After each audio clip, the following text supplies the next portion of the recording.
छत्तीसगढ़ गरियाबंद जिले राजिम में गत दिनों अवैध शराब बिक्री के आरोपों को लेकर थाना लाए गए राजिम थाना क्षेत्र के ग्राम देवरी निवासी राजेंद्र साहनी पिता द्वारा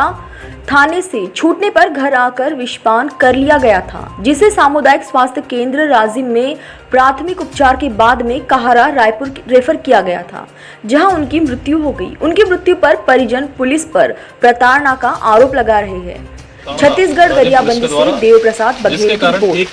गांव का परिवार उजड़ गया। उस पर तमाम प्रकार के आरोप लगाकर उस व्यक्ति को राजेंद्र साहनी जिसका नाम है और उसके मित्र को उठाकर थाने में ले जाना, उसके बाद बेदम पिटाई करना, उसके बाद पैसे की मांग करना, और जब राजेंद्र साहनी को उसके घर से उठाकर ले गए तो शराब के नाम पर उसके घर की अवैध रूप से जांच करना, और ये आरोप है उनके परिवार से जो जानकारी मिली है कि 80,000 रुपये पुलिस अलमारी से उठाकर ले गई, और उसके बाद दूसरे दिन ये कहना कि 1 लाख रुपए और पैसे लेकर आइए, तब जाकर आपकी गाड़ी और आपके मोबाइल को दिया जाएगा। राजेंद्र साहनी एक अच्छे परिवार का, एक गरीब परिवार का, अपने परिवार का भरण पोषण करता था। उससे घबराकर जिस तरीके की जो जानकारी आई है कि उसने पॉइजन लिया और अंततः उसकी मृत्यु हुई। इस सरकार के अंदर में जिस तरीके की प्रताड़ना, इस देश के अंदर में संविधान है, कानून है, व्यवस्थाएं हैं, उस व्यवस्थाओं के अंतर्गत किसी को आरोपी बना जाता है, उसके बाद जांच होती है, उसके बाद उसके खिलाफ में इस प्रकार की धाराएं लगती है और उसको फिर सजा दी जाती है।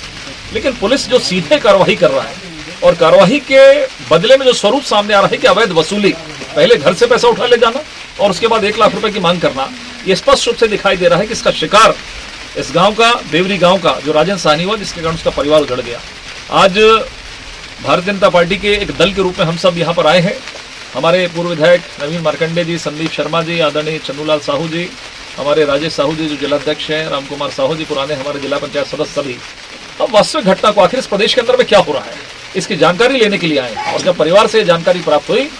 तो यहाँ पर जितने लोग आए हैं उनकी आंखों से आंसू निकल रहे हैं कि इस प्रकार का भी शासन चलता है क्या। आज जिस प्रकार की जो जानकारी प्राप्त हुई है तो उसके आधार पर हम स्पष्ट रूप से प्रशासन से मांग करते हैं, गृह मंत्री से मांग करते हैं, यदि उनमें थोड़ी भी नैतिकता है तो इस पूरे घटनाक्रम की एक न्यायिक जांच होनी चाहिए, और जो दोषी लोग हैं, जो दोषी अधिकारी हैं, जो अवैध वसूली कर रहे हैं, आखिर अवैध वसूली किसके लिए हो रही है, इसकी जांच होनी चाहिए और दोषियों के खिलाफ में कड़ी से कड़ी कार्रवाई होनी चाहिए। परिवार को मुआवजा मिले, और परिवार को मुआवजा मिलना चाहिए। और चूंकि छोटे बच्चे हैं, सरकार को पहले आकर आज 2 दिन हो गए, लेकिन सरकार का कोई प्रतिनिधि न तो परिवार से मिलने के लिए आया है, न ही इस घटना पर कहीं कोई पूछताछ हो रही है पुलिस प्रशासन से, और न ही कोई एक